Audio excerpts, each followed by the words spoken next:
അദാനി ഗ്രൂപ്പിനെ വെള്ളം കുടിപ്പിച്ച Hindenburg research അടച്ചുപൂട്ടുന്നു.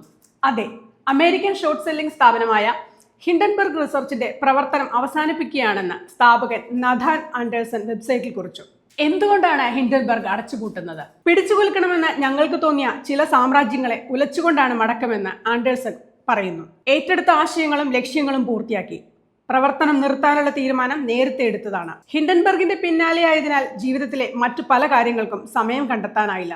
എന്നാലും ഹിൻഡൻബർഗ് ജീവിതത്തിന്റെ ഏറ്റവും പ്രധാനപ്പെട്ട കാലമാണ്. വ്യക്തിപരമായ പ്രശ്നങ്ങളോ ആരോഗ്യ കാരണങ്ങളോ പുറത്തുനിന്നുള്ള ഭീഷണിയോ ഒന്നും പ്രവർത്തനം അവസാനിപ്പിക്കുന്നതിന് പിന്നിലില്ലെന്ന് ആൻഡേഴ്സൺ പറഞ്ഞു. 2014 ഹിൻഡൻബർഗ് റിസർച്ച് ആരംഭിക്കുന്നത്.